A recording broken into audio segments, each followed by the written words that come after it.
നമ്മുടെ കരങ്ങളിലിരിക്കുന്ന ബൈബിൾ 31,171 വാക്യങ്ങൾ, 39 പഴയ നിയമഗ്രന്ഥങ്ങൾ, 27 പുതിയ നിയമപുസ്തകങ്ങൾ, 66 ഗ്രന്ഥങ്ങളുടെ സമാഹാര ഹോളി ബൈബിൾ, 1189 അധ്യായങ്ങൾ വിശുദ്ധ ബൈബിൾ. പുതിയ നിയമത്തിൽ 262 അധ്യായങ്ങൾ. പഴയ നിയമത്തിൻ്റെ 5 ഭാഗങ്ങൾ തുടക്കത്തിൽ ഉൽപ്പത്തിയും ലേവിയും സംഖ്യാവർത്തനവും പുറപ്പാടുമെല്ലാം ന്യായപ്രമാണത്തോടുള്ള ബന്ധത്തിൽ. അത് കഴിഞ്ഞ് രാജാക്കന്മാരുടെ ഭരണകാലത്തെ ചരിത്രങ്ങൾ, ഒരു മാർഗ്ഗങ്ങളും സങ്കീർത്തനങ്ങളൊക്കെ, കാവ്യഗീതങ്ങൾ, യോബ് കണ്ടുപിടുത്തങ്ങളും സദൃശവാക്യങ്ങളും, സഭാപ്രസംഗിയും കുടുംബജീവിതവും സഭയും ആചരിക്കേണ്ട കാൽപ്പനികമായ ചില കാര്യങ്ങൾ രേഖപ്പെടുത്തുമ്പോൾ പഴയ നിയമത്തിലെ ഏറ്റവും നിർണായകമായ ഒരു ഭാഗമാണ് 17 പ്രവചനങ്ങൾ പഴയ നിയമത്തിനകത്തുണ്ട്. 17 പ്രവചനങ്ങളുടെ പ്രത്യേകത 3 തരം പ്രവചനങ്ങൾ പഴയ നിയമത്തിൽ. അതുകൊണ്ടാണ് ഞാൻ ശ്രദ്ധയോടിരിക്കണമെന്ന് പറഞ്ഞ്. വരുംകാല പ്രവചനങ്ങളിൽ ഏറ്റവും നിർണായകമായ 3 പ്രവചനങ്ങൾ വലുതാണ്. ഒന്ന് യെശയ്യാ പ്രവചനം, അടുത്തത് യിരെമ്യാ പ്രവചനം, അടുത്തത് എസെക്കേൽ പ്രവചനം. ഇതാ വലിയ പ്രവചനങ്ങൾ. അതിനോടനുബന്ധിച്ച് 4 പ്രവചനങ്ങൾ, ചെറിയ പ്രവചനങ്ങളുണ്ട്. 1 ദാനിയേൽ, 2 സെക്കറിയാവ്, 3 ആമോസ്. അത് കഴിഞ്ഞ് അടുത്ത വരുന്ന പ്രവചനങ്ങൾ ദാനിയേലുമുണ്ട്, സെക്കറിയാവുമുണ്ട്, ആമോസുമുണ്ട്. അത് കഴിഞ്ഞ് ഹോശയ്യ. ഇതൊക്കെയാ ഇടക്കാല പ്രവചനങ്ങൾ. അത് കഴിഞ്ഞ് തുലോം ചെറിയ പ്രവചനങ്ങൾ വരുന്നുണ്ട്. ഹബക്കൂക്ക്, നഹൂം, മീക, യോവേൽ, അത് കഴിഞ്ഞ് മലാക്കി, ഇതൊക്കെ ഒബദ്യാവ്. ഇതൊക്കെ ചെറിയ പ്രവചനങ്ങളാണ്. ഇന്ന് രാത്രി കുഞ്ഞ് വായിച്ച് സഹായിച്ചത് 2550 കൊല്ലം മുമ്പ് തെക്കോവയിലെ ആട്ടിടയനായ ആമോസിനോട് സ്വർഗം പറഞ്ഞൊരു പ്രവചനത്തിൻ്റെ നിവൃത്തിയാണ്. ഇസ്രായേലി നിന്നോടിത് ചെയ്യാൻ പോകുന്നത് കൊണ്ട് നിന്റെ ദൈവത്തെ എതിരേൽപ്പാൻ ഒരുങ്ങിക്കൊള്ളുക. 146 വാക്യങ്ങൾ ആമോസിൻ്റെ പ്രവചനം, 9 അധ്യായങ്ങൾ. അധ്യായം 1 ഇസ്രായേലിൻ്റെ ന്യായവിധി, 2 മോവാബിൻ്റെ ന്യായവിധി, 3 അകൃത്യം നിറഞ്ഞ ഇസ്രായേൽ, 4 ഇസ്രായേലിനകത്ത് നിലവിളി ഉയരുന്നു, 5-ാമത്തത് ഇസ്രായേലിന് വെട്ടുക്കിളി വെട്ടുന്നു, അതിന് കഴിഞ്ഞ് 6-ാമത്തത് പച്ചപ്പുഴു ഇസ്രായേലിനെ നക്കുന്ന ഒരു കാലഘട്ടത്തെ പറ്റി, 7-ാമത്തെ ഒരു കുട്ട പഴത്തിൻ്റെ ദർശനം, 8-ാമത്തെ അധ്യായത്തിലേക്ക് വരുമ്പോൾ ഇസ്രായേലിൻ്റെ മടങ്ങിവരവിൻ്റെ ചാലുകൾ. അധ്യായം 9 അവസാനിക്കുമ്പോൾ അരിപ്പ കൊണ്ടരിക്കുന്നത് പോലെ ഇസ്രായേൽ ജനത്തെ ലോകജാതികളുടെ ഇടയിൽ ഞാൻ അരിക്കും, ഒരു മണി പോലും ശേഷിപ്പാതെ സകലതിനെയും മടക്കി വരുത്തും. അന്തിമദിനവും ഇസ്രായേലും 1 ഭാഗം. ഇന്ന് രാത്രി കുഞ്ഞു വായിച്ചത് സൊദോമിൻ്റെയും ഗോമോറയുടെയും മേൽ ഒരു ഉന്മൂലനാശം വരുത്തിയതുപോലെ നിങ്ങളുടെ ഇടയിൽ ഞാൻ ഒരു ഉന്മൂലനാശം വരുത്തി. കത്തുന്ന തീയിൽ നിന്ന് കൊള്ളി പോലെ നിങ്ങളെ വലിച്ചെടുത്തു, എന്നിട്ടും നിങ്ങൾ എൻ്റെ വാക്കനുസരിച്ചില്ല. ബേസ്, അതാ നമ്മുടെ സണ്ണി സാർ പറഞ്ഞ ഒരു കാര്യമുണ്ട്, ബേസിക് എസ്കറ്റോളജി. ബേസിക് എസ്കറ്റോളജിയിൽ പേഴ്സണൽ അല്ല, വരാൻ പോകുന്ന ജനറൽ എസ്കറ്റോളജിയുടെ ഭാഗം. അതാ യേശു ക്രിസ്തുവിൻ്റെ ഒലിവുമല പ്രഭാഷണം. ഇന്നേക്ക് 2000 കൊല്ലങ്ങൾക്ക് മുമ്പ് ഉലകത്തിൻ മുടിവും കടശിക്കാല ചെയ്തികളും എന്ന ഒരു ഭാഗത്തെ പറ്റി പറയുമ്പോൾ യേശു ഒലിവുമലയിൽ ശിഷ്യന്മാരുടെ നടുവിൽ നിൽക്കുമ്പോൾ ശിഷ്യന്മാർ വന്ന് ചോദിച്ചു, മത്തായി 24:3-4-5, ഗുരു അതെപ്പോൾ സംഭവിക്കും? നിന്റെ വരവിനും ലോകത്തിൻ്റെ അവസാനത്തിനും അടയാളം എന്തെന്ന് പറഞ്ഞു തരണം.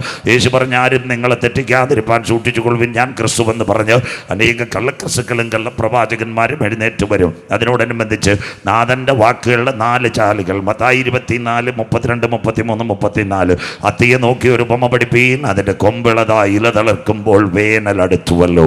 ഇന്ന് രാത്രി അതിനെ ബേസ് ചെയ്തായിരിക്കും അന്തിമദിനം ലോകം എവിടം വരെ എത്തി. അങ്ങനെ ഇതൊക്കെയും കാണുമ്പോൾ അവനടുക്ക വാതിൽക്കൽ. അത് ഞാൻ തൊടാതിരിക്കാൻ കാര്യം, കഴിഞ്ഞ ദിവസം ബ്ലസ് മുട്ടച്ചൽ, അതുപോലെ ജോസ് പാസ്റ്ററിൻ്റെ കൂടെ ആയിരുന്നു വെള്ളറടയും, 2ഉം വെളിപ്പാട് പ്രസംഗിച്ചത് കൊണ്ടാണ് ഈ ഭാഗം ഇവിടെ തൊടാത്തത്.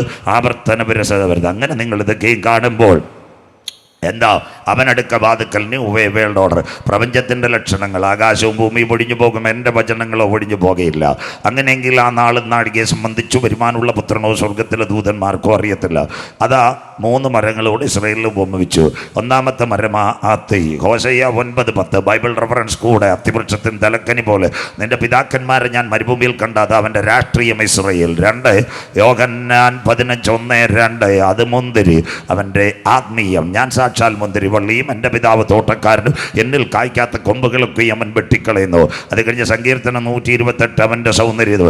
യഹോവയെ ഭയപ്പെട്ടവൻ്റെ വഴികൾ നടക്കുന്ന ഏവനും ഭാഗ്യവാൻ. കുഞ്ഞെ നീ ഭാഗ്യവാൻ, നിനക്ക് നന്മ വരും. നിന്റെ അധ്വാനത്തിൻ്റെ ഫലം വീട്ടിലെത്തും. നിന്റെ ഭാര്യ ഫലപ്രദമായ മുന്തിരിവള്ളി പോലെ, നിന്റെ മക്കൾ മേശയ്ക്ക് ചുറ്റും ഒലിവ് തൈ പോലെ ഇരിക്കും. നല്ല പഠനത്തോടു കൂടിയ കുമ്പനാട് ഹെബ്രോനി ഇരിക്കുന്ന പോലെ പഠിച്ചുകൊണ്ട് പോകണം. 3 മരങ്ങൾ, 1 അത്തിരാഷ്ട്രീയം, 2 മുന്തിരിയുണ്ട്, അവൻ ആത്മീയ, അത് കഴിഞ്ഞ് ഒലിവ് സൗന്ദര്യം. ഇനി കടക്കാം. എന്താ? കൊള്ളി പോലെ നിന്നെ ഞാൻ വലിച്ചെടുത്തു. ഇനി ശ്രദ്ധയോടെ. 5 കോടതികൾ 7 പ്രാവശ്യം മാറി മാറി വിസ്തരിച്ചു, അവനിൽ യാതൊരു കുറ്റവുമില്ല. മത്തായി 27:25 ഈ വാക്യമൊന്നും കുഞ്ഞു വായിക്കത്തില്ല. പീലാത്തോസിൻ്റെ അരമനയിലെ ഭൂതപരീക്ഷകൾ നിലവിളിച്ച് പറഞ്ഞൊരു കാര്യമുണ്ട്, അവൻ്റെ രക്തം ഞങ്ങളുടെ മേലും ഞങ്ങളുടെ തലമുറ മേലും വന്നു ഭവിക്കട്ടെ. അതിനാസ്പദമായി AD 30 യഹൂദൻ്റെ ആദ്യത്തെ ചിതറക്കം ആരംഭിച്ചു. AD 70 ടൈറ്റസ് ഭരണത്തിൽ വരുന്നത് റൂഡി ചിതറക്കിൻ്റെ 2-ാം ഭാഗം. AD 135 ആയപ്പോൾ ലോകരാജ്യങ്ങൾ, കൊച്ചി മട്ടാഞ്ചേരി മുതൽ 110 രാജ്യങ്ങൾ എല്ലാവൻ ചിതറി. പാലും തേനും എടുക്കുന്ന അബ്രഹാം കാൽച്ചവിട്ടിയ ദേശത്തിൽ നിന്ന് ദൈവത്തോട് മറുതലിച്ചപ്പോൾ ദൈവം അവരെ വെട്ടിക്കളഞ്ഞു. കൺവെൻഷൻ കൂട്ടങ്ങളുടെ പ്രഥമ രാത്രി കുഞ്ഞുങ്ങളോട് യഹോവയെ മറക്കുന്നവരെ ഇതോർത്തുകൊള്ളുവിൻ. മനസ്സിലാകുന്നവർക്കായി വചനത്തോട് മറുതലിച്ചാൽ ദൈവം നിന്നെ വെട്ടിക്കളയും. വിടുവിപ്പാൻ ആരും ഉണ്ടാകത്തില്ല. സ്വോത്രം. യഹൂദനായിട്ട് വിട്ടുകിട്ടി കൊച്ചി മട്ടാഞ്ചേരി മുതൽ അമേരിക്കയിലെ നൈജീരിയ വരെ 110 രാജ്യങ്ങൾ പാലും തേനും എടുക്കുന്ന കനാൻ ദേശത്തിന് വന്നവൻ പല്ലിയും ചെരുപ്പിന്റെ വാറും ഇതെല്ലാം ഭക്ഷിക്കുവാനിടയായി തീർന്നു. രാത്രിയായാൽ പകലാകണം, പകലാകണമെങ്കിൽ രാത്രിയാകണം. ലോകത്തിൽ ഇത്രയും പീഡ അനുഭവിച്ചൊരു ജനമുണ്ടായിട്ടില്ല. വയറ് പിറന്ന് മാറിനകത്ത് കിടക്കുന്ന കുഞ്ഞിനെ വരെ ഉദരത്തിൽ നിന്ന് കുത്തിയെടുത്ത് കൊന്നുകളഞ്ഞു. ലേവ്യ പുസ്തകം 26-29 വീട്ടിൽ ചെന്ന് വായിക്കണം. നിന്റെ മക്കളുടെ മാംസം നീ തിന്നും, നിന്റെ പുത്രന്മാരുടെയും പുത്രിമാരുടെയും മാംസം തിന്നും. പട്ടിണി മൂലം ഇസ്രായേലിനകത്തിന് സ്വന്തം മക്കളെ കഴുത്ത് ഞെരിച്ച് ചൊന്ന് കുട്ടുകത്തിനകത്ത് വെള്ളത്തിനകത്ത് വാർന്ന് അതിനെ ചീനിച്ചട്ടിയിലിട്ട് പൊരിച്ചു നിന്ന ഒരു സമൂഹമുണ്ടെങ്കിൽ അത് ഇസ്രായേൽ മാത്രം. 60 ലക്ഷം യഹൂദന്മാരെ ജോലി കൊടുക്കാമെന്ന് ലോകത്തിലെ ഏറ്റവും ശക്തൻ ഭരണാധികാരി ഹിറ്റ്ലർ ബ്രിട്ടനകത്ത് കൊണ്ടുപോയി ഗ്യാസ് ചേമ്പർ കൊടുത്ത് അവരെ കൂട്ടത്തോടെ കൊന്നു. എവിടെ കണ്ടാലും അവനെ കൊല്ലു. എന്താ അതിൻ്റെ പ്രത്യേക? ഒരു വീട്ടിനകത്ത് അഗ്നിഗർഭം, ടൈഫോയിഡ്, കുഷ്ഠം എവിടെ ഉണ്ടെങ്കിലും യവന്മാരെ അടിച്ചു കൊല്ലുന്നതായിരുന്നു ബ്രിട്ടനകത്ത് ആദ്യകാലങ്ങൾ ചെയ്തിരുന്നത്. യഹൂദനെ കൊന്നിട്ട് അവൻ്റെ കാലുകൾ ഇവിടെ മട്ടൻ തൂക്കിയിടുന്നത് പോലെ, വെള്ളറട തൂക്കിയിടുന്ന പോലെ കാല് വിറ്റ് കാശ് മേടിക്കും, പൊരിച്ചു തിന്ന. അത് കഴിഞ്ഞിട്ട് അവൻ്റെ ശരീരത്തിൽ കൊഴുപ്പെടുത്ത ബ്രിട്ടനകത്ത് സോപ്പ് ഉണ്ടാക്കിയത് യഹൂദൻ്റെ സോപ്പ്. അവിടം വരെ ജീർണിച്ച ഒരു സംസ്കാരമായിരുന്നു. ഇങ്ങനെ തളിർക്കുന്നു. പിന്നത്തേതിൽ 1967 എല്ലാവരും മനസ്സിലാക്കണം. 1967 ഒരു സംഭവം ഉണ്ടായി.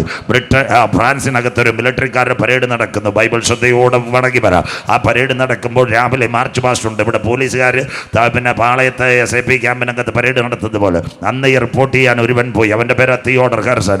അവന് 2 നില ബിൽഡിങ്ങിൻ്റെ മേളിലിരിക്കുമ്പോൾ കണ്ട കാഴ്ച, ഏറ്റവും പുറകെ പോകുന്ന കമാൻഡറെ അവന്മാർ അടിച്ചു കൊല്ലുന്നു. മുംബൈ പോകുന്നവർ മിണ്ടുന്നില്ല. അവൻ ഓടി വന്നു. ഇദ്ദേഹം ഒരു കമാൻഡറിൽ എന്തിനാണ് അടിച്ചു കൊല്ലുന്നത്? ഫ്രാൻസുകാർ പറഞ്ഞ് അവനെ ഒരു യഹൂദനായി, അവനെ കൊന്നാൽ പുണ്യം കിട്ടും. തിയോഡർ ഹെർസന് യഹൂദനായിരുന്നു. അവൻ ഓടി വന്നവൻ്റെ കയ്യിലിരുന്ന പേപ്പറുകൾ വലിച്ചെറി കളഞ്ഞു. അന്ന് അവൻ 30 വർഷം കൊണ്ടൊരു ബുക്കിലെറ്റ് തയ്യാറാക്കി. അതിൻ്റെ പേരാ സിയോൺ സംഘത്തിൻ്റെ മടങ്ങി വരവ്. സ്വോത്രം. 1897 ബാസലങ്കത്ത് സകല യഹൂദന്മാരും കൂടി. എന്നിട്ട് അവർ പ്രാർത്ഥിച്ചു. നമ്മൾ ദൈവത്തോട് മറുതലിച്ചപ്പോൾ നമ്മൾ ചിതറിപ്പോയി. ഇനി നമുക്കൊരു രാജ്യമില്ല, സകല രാജ്യങ്ങളും നമ്മളെ പീഡിപ്പിക്കുന്നു. 14 പേജുള്ളൊരു ബുക്കിലെറ്റ്. അന്ന് ട്രെയിനും പ്ലെയിനും ഇല്ല. ലോകത്തിലെ രാജ്യങ്ങൾ വന്നു. അത് നടക്കുന്നതിനാസ്പദമായി കാലം മുമ്പോട്ട് പോയി. അതിൻ്റെ നേതാവായി, സിയോൺ സംഘത്തിൻ്റെ നേതാവായി ഡോക്ടർ ചിയാൻ വൈസ്മൻ ചുമതലയേറ്റു. 1914 മുതൽ ഒരു യുദ്ധം ആരംഭിച്ചു. തുടക്കം 1910. ശ്രദ്ധയോടെ ഇരിക്കണം. 10-നകത്തൊരു സംഭവം ഉണ്ടായി. ഓസ്ട്രേലിയ ചക്രവർത്തി ഫെർഡിനൻഡ് രാജകുമാരൻ സോഫിയ രാജകുമാരിയുമായി എവിടത്തേക്ക് പോയി? സെർബിയയിലേക്ക് പോയി. കളിക്കാവുള്ള ബോർഡർ കടക്കുന്നത് പോലെ അവർ കടന്നപ്പോൾ ഓസ്ട്രേലിയ രാജകുമാരൻ്റെ അംഗരക്ഷകന് കുത്തേറ്റു. ആശുപത്രിയിൽ ചികിത്സിക്കാൻ തിരുവനന്തപുരത്ത് വന്നില്ല. നേരെ കളിക്കാവുള്ള ചാടിയപ്പോൾ ഈ അംഗരക്ഷകനെ ചികിത്സിച്ചു കൊണ്ടിരുന്നപ്പോൾ ആശുപത്രിയുടെ വാതക്കെ നിന്ന് ഫെർഡിനൻഡ് കുത്തേറ്റ് മരിച്ചു. അതാ 1-ാം ലോക മഹായുദ്ധം. ആര് കൂടെയുണ്ട്? ഓസ്ട്രേലിയയുടെ കൂടെ ബ്രിട്ടൻ, സെർബിയയുടെ കൂടെ ജർമ്മനി. അങ്ങനെ ഇരിക്കുമ്പോഴാ സെർബിയ ജർമ്മനിയുടെ കൂടെ ചേർന്നു, ബ്രിട്ടൻ ഓസ്ട്രേലിയയുടെ കൂടെ ചേർന്നു. 2 ചേരിയിൽ 1-ാം ലോക മഹായുദ്ധം 1914 മുതൽ 17 വരെ മുന്നോട്ട് പോയി. ആ സമയത്ത് ജർമ്മനിയുടെ പടക്കപ്പലുകൾ അവിടെ നിരന്ന് കഴിഞ്ഞു. എവിടെ? ബ്രിട്ടനെ തകർക്കുവാൻ. അന്ന് ബ്രിട്ടൻ്റെ പ്രസിഡന്റ് പേര് ഡേവിഡ് ലായഡ് ജോർജ്. അദ്ദേഹത്തിൻ്റെ ഗവർണറിൻ്റെ പേര് ആർതർ ബാൽഫോർഡ്. അവിടുത്തെ ആർമിയുടെ നേതാവ് ഡേവിഡ് അലൻബി. അന്ന് മാഞ്ചസ്റ്റർ സർവകലാശാലയിൽ ഒരുത്തൻ പരീക്ഷണം നടത്തുന്നു. അവൻ്റെ പേര് ഡോക്ടർ ജിയാൻ വൈസ്മാൻ. അവൻ ആദ്യമായിട്ട് സിന്തറ്റിക് സ്റ്റാർച്ചിൽ നിന്ന് ഗ്രനേഡ് ഉണ്ടാക്കുന്നത്. അവനെ കൊട്ടാരത്തിലേക്ക് വിളിച്ചിട്ട് പറഞ്ഞു, 48 മണിക്കൂർ കഴിഞ്ഞാൽ ബ്രിട്ടൻ എന്ന രാജ്യമില്ലാതാകും. കപ്പൽ പട അതിനകത്ത് കിടപ്പുണ്ട്. അനവധി ഗ്രന്ഥങ്ങൾ വായിച്ച മാഞ്ചസ്റ്റർ യൂണിവേഴ്സിറ്റിക്കകത്തിരിക്കുന്ന ചെറുപ്പക്കാരൻ ജിയാൻ വൈസ്മാനോട് പറഞ്ഞ്, താങ്കൾ ഒരു യഹൂദനാ, താങ്കൾ വിചാരിച്ച എന്തെങ്കിലും കാര്യം നടക്കും. അവൻ മടങ്ങി വന്നു. അന്ന് രാത്രി അവൻ്റെ കയ്യിൽ ഇഷ്ടം പോലെ ഗ്രനേഡ് ഇരിപ്പുണ്ട്. തിരുവനന്തപുരത്ത് സെക്രട്ടറിയേറ്റ് അറിയുന്ന പോലെ. എങ്ങനെ കൊടുത്തു വിടുമോന്ന് അറിയത്തില്ല. സ്വോത്രം. അന്ന് രാത്രി പരിശുദ്ധാത്മാവ് അവൻ്റെ അകക്കണ്ണുകൾ തുറപ്പിച്ചു. വചനം മനസ്സിലാകുന്നവൾക്ക്. ഇന്നേക്ക് 3000 കൊല്ലങ്ങൾക്ക് മുമ്പ് ദേശത്ത് സുന്ദരനായ ഒരു പുരുഷനുണ്ടായിരുന്നു, ഇയ്യോബ്. അവൻ്റെ പുസ്തകത്തിലേക്ക് അവൻ്റെ കണ്ണുകൾ പായിച്ചു. ഇയ്യോബ് 38, 22, 23. ഹിമത്തിൻ്റെ ഭണ്ഡാരം നീ കണ്ടിട്ടുണ്ടോ? കൽമഴയുടെ ഭണ്ഡാരം നീ കണ്ടിട്ടുണ്ടോ? പോരും പടയുമുള്ള നാളിലേക്ക് ഞാൻ അതിനെ വെച്ചിരിക്കുന്നു. പരിശുദ്ധാത്മ ശക്തി അവനിലേക്ക് വന്നത്. Power of the Holy Spirit denied the mind. യേശുവിന്റെ നാമത്തിൽ ഇന്ന് രാത്രി വചനം ഇറങ്ങി വരുമ്പോൾ നിന്റെ ബുദ്ധിമണ്ഡലത്തെ തുറക്കുവാൻ ദൈവശക്തന വിശ്വസിക്കുന്ന ദൈവമക്കൾക്ക് യഹോവയുടെ പുസ്തകത്തിൽ തിരഞ്ഞാൽ കിട്ടാത്ത വല്ല കാര്യവുമുണ്ടോ? കൺവെൻഷൻ കൂട്ടങ്ങളുടെ പ്രഥമ രാത്രി ശത്രു നിനക്കെതിരെ എഴുന്നേറ്റ് നിൽക്കുക. ഒരു സൈന്യം നിനക്കെതിരെ പാളയം ഇറങ്ങി നിൽക്കുക. നിന്റെ പ്രശ്നത്തിന് പരിഹാരം തരാതെ ദുഷ്ടപിശാച് പോരാടിക്കൊണ്ടിരിക്കുക. എന്ന് രാത്രി ബൈബിൾ തുറന്ന് പ്രാർത്ഥിക്കുമ്പോൾ ദൈവ കരം നിനക്ക് വേണ്ടി വെളിപ്പെട്ട് വരും. വിശ്വസിക്കുക. വിശ്വസിക്കുന്ന ദൈവമക്കൾക്കാ. അതുകൊണ്ട് ഇന്ന് രാത്രിയും പറയണം, യഹോവയുടെ പുസ്തകത്തിൽ തിരഞ്ഞാൽ കിട്ടാത്ത വല്ല കാര്യമുണ്ടോ? സിസ്റ്റർ, നിന്റെ കുടുംബ സമാധാനം തരുക, നിന്റെ കുഞ്ഞുങ്ങളുടെ ഭാവിയെ അനുഗ്രഹിക്കുക, പരാജയത്തിന്റെ മണ്ഡലങ്ങൾ നിനക്കെതിരെ പോരാടുമ്പോൾ വിജയശ്രീലാളിതനായി നടത്തുക. ഇന്ന് രാത്രി the power of the word of God is simultaneous victory in this year. യേശുവിന്റെ നാമത്തിൽ നിന്റെ തകർന്ന വിഷയത്തിനകത്ത് പരിഹാരം തരുക. ചെയ്യാൻ വൈഷ്മാന്റെ കണ്ണുകൾ തുറപ്പിച്ച കർത്താവ് ഇന്ന് രാത്രി ഇതിന്റെ നടുവിൽ വന്നിട്ടുണ്ട്. അവന് കാര്യം പിടികിട്ടി ഐസ് കട്ടയ്ക്കകത്ത് ബോംബുകൾ വെച്ചാൽ വിട്ടുകൊടുക്കുക. അതിനാസ്പദമായി 24 മണിക്കൂർ കൊണ്ട് ലണ്ടനിലെ ഐസ് ഫാക്ടറികൾ പ്രവർത്തിച്ചു. പ്ലാസ്റ്റിക് പോളിത്തീൻ കവറിനകത്ത് സിന്തറ്റിക് സ്റ്റാർച്ചിനകത്ത് ഗ്രനേഡ് കടലിൽ കൂടി ഒഴുതിക്ക് വിട്ടു. ആരും അറിഞ്ഞില്ല. റിമോട്ട് വെച്ച് കുഞ്ഞുങ്ങൾ കാർ ഓടിക്കുന്നത് പോലെ മാഞ്ചസ്റ്റർ സർവകലാശാല ബൈനോക്കുലർ സ്ഥാപിച്ചു. ഇതിങ്ങനെ വെള്ളത്തിൽ കൂടി ഒഴുകുക. കപ്പലിന്റെ അടുത്തെത്തിയപ്പോൾ സ്ഫോടനം, പടപട. ജർമ്മനിയുടെ കപ്പൽ പൊട്ടി, അനേകം പേർ മരിച്ചു വീണു. കൊടി താഴ്ത്തി. ജർമ്മനി പറഞ്ഞു യുദ്ധത്തിൽ പരാജയപ്പെട്ടു. ഉടനെ ആര് ജയിച്ചു? ബ്രിട്ടൻ ജയിച്ചു.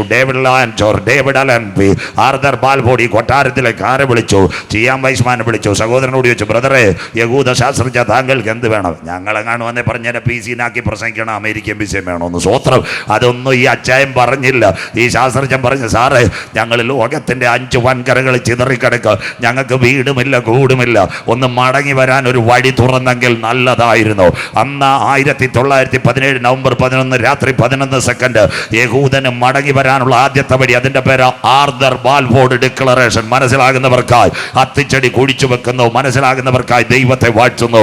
ഗുരു, അതെപ്പോൾ സംഭവിക്കും? നിന്റെ വരവിന്, ലോകത്തിന്റെ അവസാനത്തിന് അടയാളം. അത്തിയെ നോക്കി ഒരു ഉപമ പിടിപ്പിക്കുന്നതിന്റെ കൊമ്പിളതായി ഇല തളിർക്കുമ്പോൾ വേനലെടുത്തുവല്ലോ.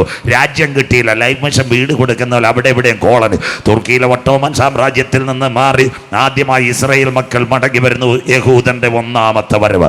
ലോകം മുൻപോട്ട് പോയി. അപ്പച്ചാമ്മച്ചി ഇതെല്ലാം കേൾക്കണം. 1939 മുതൽ 45 വരെ വീണ്ടും ലോകം 2 ചേരിൽ. അന്ന് അമേരിക്ക ലോകത്തിലെ വൻകിട ശക്തി. കൂടെ അടിക്കുവാൻ വേറൊരുത്തനുണ്ട്, ജപ്പാൻ. അന്ന് അമേരിക്ക പുതിയ തകരുവാൻ തുടങ്ങുന്നു. അമേരിക്കയുടെ അന്നത്തെ പ്രസിഡന്റിന്റെ പേര് ഹാരി എസ് ട്രൂമാൻ. അദ്ദേഹം അന്ന് ചിക്കാഗോ യൂണിവേഴ്സിറ്റിയിൽ ഒരു ചെറുപ്പക്കാരനുണ്ടായി, യഹൂദ ശാസ്ത്രജ്ഞൻ. അവൻ ആറ്റത്തെ വിഭജിക്കാൻ നോക്കും. അവന്റെ പേര് ടിക്കോ ബെർണി. പരീക്ഷണം നടന്നുകൊണ്ടിരിക്കുക. 40 രാവും 40 പകലും ശാസ്ത്രജ്ഞന്മാർ ഇങ്ങനെ മാറി ആറ്റം വിഭജിക്കാൻ നോക്കുന്നു. ഒരു പദാർത്ഥത്തിന്റെ ചെറിയ ഘടകം ആറ്റം, അൽപ്പസയൻസ്, പ്രോട്ടോണും ന്യൂട്രോണും ഇലക്ട്രോണും. നാളുകളായി ഇദ്ദേഹം പദ്ധതി വെക്കുന്നു. പരിപാടി നടന്നില്ല. അപ്പോൾ ഹാരി എസ് ട്രൂമാൻ വിളിച്ചിട്ട് പറഞ്ഞു, സഹോദര, നമ്മൾ പരാജയപ്പെട്ടു, എന്തെങ്കിലും ഒരു വഴി വേണം. അദ്ദേഹം ആലോചിച്ചു. തൻ്റെ പ്രിയപ്പെട്ടവൻ ആദ്യമായി ഇസ്രായേലിൻ്റെ മടങ്ങിവരവിന് വേണ്ടി ചാലൊരുക്കിയ ചിയാം വൈസ്മാൻ ഒരു കാര്യം ചെയ്തു. ബൈബിൾ തുറന്നിട്ട്, ഇവനൊരു നിരീശ്വരവാദിയായിരുന്നു. അന്ന് രാത്രി വീട്ടിൽ വന്നു. ബൈബിൾ അവനെ തുറന്ന് വായിച്ചു. അതാ പരിശുദ്ധാത്മാവിൻ്റെ ചലനം. ഇന്നേക്ക് 2000 കൊല്ലങ്ങൾക്ക് മുമ്പ് സണ്ണി സാർ പറഞ്ഞോളെ, ബെഥസ്ദ അവന് അല്ലെ ഗന്നസരത്ത് തടാകത്തിൻ്റെ അടുത്ത് ഒരുവനുണ്ടായിരുന്നു. അവൻ്റെ പേര് പത്രോസ് ലീഗ. മനസ്സിലാകുന്നവർക്കായി ദൈവത്തെ വാഴ്ത്തുന്നു. ഈ പുള്ളിക്കാരനെ വളരെ നേരമായിട്ട് കടലിൽ വലയിട്ടിട്ടൊന്നും കിട്ടിയില്ല. സ്വത്രം. മനസ്സിലാകുന്നവർക്കായി. നമ്മളെപ്പോലുള്ള ഒരു വലയിട്ടിട്ട് വല്ലതും കിട്ടിയില്ലേ, വലയ പടകം കളഞ്ഞ് അപ്പടേ സ്ഥലം വിടും. മനസ്സിലാകുന്നവർക്കായി ദൈവത്തെ വാഴ്ത്തുന്നു. നാഥൻ അവിടെ ചെന്നപ്പോൾ പത്രോസ് ഒരു കാര്യം ചെയ്തു. അവിടെ ഒരു പ്ലാറ്റ്ഫോം വിട്ടുകൊടുത്തു. ആദ്യം അതാ കുടുംബജീവിതം കർത്താവിന് വിട്ടുകൊടുക്കുമ്പോഴാണ് അനുഗ്രഹം വരുന്നത്. മനസ്സിലാകുന്നവർക്കായി. പിന്നെ പത്രോസിൻ്റെ ജീവിതത്തിൽ ഒരു ഗുണം ഉണ്ടായിരുന്നു. അവൻ പടകും വലയും കഴുകിക്കൊണ്ടിരിക്കുകയായിരുന്നു. ശംഖുമുഖത്തെ ആൾക്കാരാണെങ്കിൽ വലയും വിട്ടിട്ട് കൊച്ചു മീഡിയം കപ്പലിൻ്റെ അടിച്ചുകൊണ്ടിരിക്കത്തില്ല. സ്വത്രം. അവൻ്റെ വലയിൽ കർത്താവ് പടകിലും കയറത്തില്ല. മനസ്സിലാകുന്നവർക്കായി ദൈവത്തെ വാഴ്ത്തുന്നു. വിട്ടുകൊടുത്ത് പടകിനകത്ത് വലയും കഴുകലും ഉണ്ടെങ്കിൽ അവൻ്റെ പടകിനകത്ത് കർത്താവ് കയറും. വചനം അങ്ങോട്ട് കേട്ടപ്പോൾ ഇന്നത്തെ കണക്ക് ഫയർ അല്ല. പത്രോസ് പറഞ്ഞു, ഞാൻ പാപിയായ മനുഷ്യൻ. മനസ്സിലാകുന്നവർക്കായി. ചങ്കിനകത്ത് വചനം കയറിയോ പറയും, അവൻ്റെ പാപത്തിന് ബോധം വരുത്തുന്നതാ തിരുവചന. സ്വത്രം. അവൻ അവിടെ മുട്ടുമടക്കി, നാദാ എന്നെ വിട്ടു പോകണേ. അപ്പോൾ പത്രോസിനോട് ചോദിച്ചു, പ്രശ്നം എന്തുവാ? പത്രോസ് പറഞ്ഞൊരു കാര്യമുണ്ട്, നാദാ 4 യാമങ്ങൾ ഞാൻ കടലിനകത്ത് വലയിട്ട് ഒരു പൂഞ്ഞാനോ ഒരു ചാളക്കുഞ്ഞോ പോലും കയറിയില്ല. സ്വർഗം പറഞ്ഞൊരു കാര്യമുണ്ട്, ആഴത്തിലേക്ക് നീക്കി നീ വലയിറക്കാം. മനസ്സിലാകുന്നവർക്ക് ഇന്ന് രാത്രി ഒരു മത്സ്യത്തൊഴിലാളിയുടെ പടകിനകത്ത് അനേക വലകൾക്കാണ്. വചനം ഏറ്റെടുക്കുന്നവർക്കായി കടലിൻ്റെ ശാസ്ത്രം അറിയാവുന്നവൻ, മുക്കുവക്കുടിൽ ജനിച്ചു വളർന്നവൻ, ചാളയും നെത്തോലിയും അയില എവിടെ കിട്ടുന്നതെന്നറിയോ? കഴിഞ്ഞ രാത്രി മുഴുവനും അധ്വാനിച്ചിട്ടും ഒന്നും കിട്ടിയില്ലെങ്കിൽ നാഥന്റെ വാക്ക് കേട്ട് വലയിറങ്ങിയപ്പോൾ ഇല്ലായ്മയിൽ നിന്ന് സകലത്തെയും വിളിച്ചു വരുത്തുന്ന ദൈവം. Something is happened in this moment, the precious moment. ശൂന്യതയിൽ നിന്ന് സകലത്തെയും വിളിച്ചു വരുത്തുന്ന ദൈവം ഇന്ന് രാത്രി ആര് വചനം ഏറ്റെടുക്കുക. കഴിഞ്ഞ നാളുകളിൽ നിന്റെ പ്രാർത്ഥനയ്ക്ക് മറുപടി കിട്ടിയില്ലെങ്കിൽ ഇന്ന് രാത്രി വിശ്വാസത്തോടെ വചനം ഏറ്റെടുത്ത് പത്രോസിനെ പോലെ ആഴത്തിൽ വലയിറക്കുമെങ്കിൽ നിന്റെ വലയ്ക്കകത്ത് പെരുത്ത മീൻകൂട്ടത്തെ തരുക. വചനപ്രകാരം മുട്ടുമടക്കി നിന്നെ അനുഗ്രഹിക്കുക. ഇന്ന് രാത്രി സർവശക്തന്റെ കരം ഇതിനകത്ത് ഇറങ്ങി വന്നിട്ടുണ്ട്. യേശുവിന്റെ നാമത്തിൽ എത്ര പേർക്ക് ഇന്ന് രാത്രി ദൈവത്തെ ആരാധിക്കുവാൻ കഴിയും? നിന്റെ ശൂന്യമായ പടകുകളെ മാറ്റുക, നിന്റെ ഒഴിഞ്ഞ പടകുകളെ മാറ്റുക, നിന്റെ ശൂന്യതകളെ മാറ്റുവാൻ നിന്റെ ഹൃദയത്തിന്റെ പടക് ഇന്ന് രാത്രി കർത്താവിന് വിട്ടുകൊടുത്ത് അവന്റെ വചനപ്രകാരം മുട്ടുമടക്കി നീ ഉപവസിച്ച് ആരാധിക്കുന്നുവെങ്കിൽ ഇന്ന് രാത്രി ഈരാലുമൂട്ടിനകത്ത് നിന്റെ ശൂന്യമായ പടകുകളെ നിറയ്ക്കുക. ഇന്ന് രാത്രി പത്രോസിന്റെ പടകിനകത്ത് ഇറങ്ങി വന്നൊരു കര, ഇന്ന് രാത്രി ആ കരം തളർന്ന കരമല്ല. ഇന്ന് രാത്രി പടക് വിട്ടുകൊടുത്തവന്റെ ജീവിതത്തിൽ അനുഗ്രഹം തരുക. ഒരു നല്ല നാഥൻ ഗന്നസരേത്തിനകത്ത് ഇറങ്ങി വന്നെങ്കിൽ സിസ്റ്റർ ഇന്ന് രാത്രി നിന്റെ കല്ലും കെട്ട് വീണ വിഷയത്തിനകത്ത് മറുപടി തരുക. നിന്റെ ശൂന്യമായ പടകുകളെ നിറയ്ക്കുവാൻ ബ്രദർ, നാളുകളായി കടഭാരത്തിനകത്ത് ഭാരപ്പെട്ട് നീ മുന്നോട്ട് വരത്തില്ലെന്ന് നിന്റെ പടകും വലയും വിട്ടുപോകുവാൻ പിശാച് നിനക്കെതിരെ പദ്ധതി വെക്കുമോ? ഈ കൺമറ്റ കൂട്ടങ്ങളുടെ പ്രഥമ രാത്രി വചനം കേട്ട് പത്രോസിനെ പോലൊരു പ്ലാറ്റ്ഫോം നിന്റെ ഹൃദയത്തിനകത്ത് കർത്താവിന് കൊടുക്കുമെങ്കിൽ ഇന്ന് രാത്രി നാഥനെ നിന്റെ കുടുംബത്തിനകത്ത് കൊണ്ടുവരുമെങ്കിൽ നിന്റെ കുടുംബത്തിന് അനുഗ്രഹം തരുക. ഇന്ന് രാത്രി ഗന്നസരേത്തിനകത്ത് ഇറങ്ങിയ കരം നിനക്ക് വേണ്ടി വെളിപ്പെട്ടു വരും. വിശ്വസിക്കുന്ന ദൈവമക്കൾക്ക് ഈ രാത്രി ഞാൻ എന്റെ ദൈവത്തെ വാഴ്ത്തുന്നു. Something is happened in this moment, the precious moment. പർവ്വതങ്ങൾ മാറും, കുന്നുകൾ നീങ്ങിപ്പോകും. എന്നാൽ ഇന്ന് രാത്രി ഈരാലുമൂട്ടിൽ വിളിച്ച ദൈവത്തിന്റെ ദയ ഇന്ന് രാത്രി വിട്ടുകൊടുത്തവന്റെ ജീവിതത്തിൽ അനുഗ്രഹം തരുക. കരുണാമയനായ ദൈവത്തിന്റെ കരം ഇന്ന് രാത്രി ചലിക്കുന്ന രാത്രിയാ. ഹല്ലേലൂയ. സ്വോത്രം സ്വോത്രം സ്വോത്രം സ്വോത്രം സ്വോത്രം. പിന്നെ മത്സ്യത്തൊഴിലാളിയല്ലായിരുന്നു, അവൻ നാഥൻ്റെ കൂടെ യാത്ര ചെയ്തു. അവനെ ആദ്യം ആറ്റം പൊട്ടുവെന്ന് പറഞ്ഞത് Kattakada Christian college Premraj sir പഠിപ്പിച്ചതല്ല. 2 പത്രോസ് 3:10 എഴുതിയിട്ടുണ്ട്. കർത്താവിൻ്റെ ദിവസം കള്ളനെ പോലെ വരും. ആകാശം കൊടുമുഴക്കത്തോടെ ഒഴിഞ്ഞു പോകും. മൂലപദാർത്ഥം കത്തിയഴിയും. ഭൂമിയും അതിലെ സകല പണികളും വെന്തു പോകും. അതുക്ക് തന്നെ അരുമയാണ് കൊലുബിനാർ ഇന്ത വാലിബ കൊലുബിനാർ പാടി ചൂള പോലെ കത്തുന്ന നാൾ വരുന്നിതാ. ഈ ലോകം കത്തി നശിക്കും. സന്തോഷമില്ലല്ലോ? സ്വോത്രം. ആ പാട്ടൊക്കെ എവിടെ പോയി? കഴിഞ്ഞ വർഷം പരിശോധന തൂത്തുപറക്കി പാടിച്ചു ചൂള പോലെ കത്തുന്ന നാൾ വരുന്നത് അന്ന്. സ്വോത്രം. ഇന്ന് നമ്മുടെ പെന്തിക്കോസുകാരുടെ പാട്ടെല്ലാം ചട്ടിമാറും കോട്ടമാറും എന്ന് വായിച്ചോണ്ടാൽ മതി. സ്വോത്രം. ഒന്നും മാറത്തില്ല, നിന്റെ കാശ് പോകും. ഇത്രയേ ഉള്ളൂ, മനസ്സിലാക്കിയാൽ മതി. അന്ന് രാത്രി ആരുടെ ഹൃത്തടങ്ങളിലേക്ക് വാക്യമെത്തി? ധന്യനായ പൗലോസ്ലീഹ എഴുതിയ വാക്യം ടിക്കോപർമയുടെ ഉള്ളിലെത്തി. ഒറ്റച്ചാട്ടം. സ്വോത്രം. അവൻ നേരെ 40-80 ശാസ്ത്രജ്ഞന്മാരെ വിളിച്ചു. ചിക്കാഗോ യൂണിവേഴ്സിറ്റിക്കകത്ത് ഭയങ്കരമായൊരു പരീക്ഷണം. ഒരാറ്റത്തിൻ്റെ 2 ഘടകം പ്രോട്ടോൺ ന്യൂട്രോൺ. ഇലക്ട്രോൺ സെപ്പറേറ്റ് ചെയ്ത് ഇലക്ട്രിക് സപ്ലൈ നമ്മുടെ ജനറേറ്ററിൽ നിന്ന് അമ്പിളി സൗണ്ട് കൊടുക്കുന്ന പോലെ ഇലക്ട്രിക് സപ്ലൈ പ്രോട്ടോൺ ന്യൂട്രോണിൽ കൊടുത്തപ്പോൾ ഒറ്റ പൊട്ടൽ പൊട്ടിച്ചു. ആറ്റം പൊട്ടിത്തെറിച്ചു. ചിക്കാഗോ യൂണിവേഴ്സിറ്റി കാത്ത്. ആ സെക്കൻഡിൽ അമേരിക്കയുടെ ചരിത്രം 40 പേർ മരിച്ചു വീണത്. 40 പേർ കൈക്കകത്ത് തീപ്പൊള്ളലുമായിട്ട് ഓടി ആംബുലൻസ് വരുമ്പോൾ ബൈബിളുമായിട്ട് പോയ ടിക്കോപർമ ബൈബിളുമായിട്ട് അവിടെ നിന്ന് ഇങ്ങോട്ട് ചാടിയിട്ട് പറഞ്ഞു, ശാസ്ത്രം തോറ്റു, ബൈബിൾ ജയിച്ചു, ഞങ്ങൾ ആറ്റത്തെ വിഭജിച്ചു. മനസ്സിലാകുന്നവർക്കായി ഇന്ന് രാത്രി ഞാൻ എൻ്റെ ദൈവത്തെ വാഴ്ത്തുന്നു. ആദ്യത്തെ ആറ്റം ബോംബ് ടിക്കോപർമയുടെ നേതൃത്വത്തിൽ ഉണ്ടാക്കി. 1945 ഓഗസ്റ്റ് 6-8. വേഗത്തിൽ ഞാൻ മാമോസിലേക്ക്. ഓഗസ്റ്റ് 6-8 എനാഗുള ബോക്സ്കാർ 2 വിമാനം എവിടൊക്കെ കൊണ്ട് പ്ലൂട്ടോണിയം ബോംബുകൾ ഹിരോഷിമയിലും നാഗസാക്കിയിലും ഇട്ടു. 80,000 70,000 1.5 ലക്ഷം പേർ മരിച്ചു. ജപ്പാൻ കോടി താഴ്ത്തി. അമേരിക്കയിലെ പ്രസിഡന്റ് ഹാരിയസ് ട്രൂമാൻ ടിക്കോപർമയെ വിളിച്ചു വെച്ചു, സഹോദരൻ നീ ആ യുദ്ധം ജയിപ്പിച്ചത് എന്ത് വേണം? സാറേ വീടില്ല കൂടില്ല, 110 രാജ്യങ്ങൾ ഞങ്ങൾ ചിതറി. ഉടനെ ചോദിച്ചു, ഗൾഫിൽ ഇച്ചിരി തന്നാൽ മതിയോ? വേണ്ട. അമേരിക്ക വേണ്ട. ബ്രിട്ടൻ വേണോ? വേണ്ട. എന്നാൽ കാനഡയിൽ വാങ്കുവറി തരാം. അപ്പം പറഞ്ഞു വേണ്ട. അവർ പറഞ്ഞൊരു കാര്യമുണ്ട്, അബ്രഹാം കുറ്റിയടിച്ചൊരു ദേശം ഞങ്ങൾക്ക് വേണം. മനസ്സിലാകുന്നവർക്കായി അതിനായി ദൈവത്തെ വാഴ്ത്തുന്നു. ആ ദേശത്തേക്ക് അവർ മടങ്ങി വന്നു.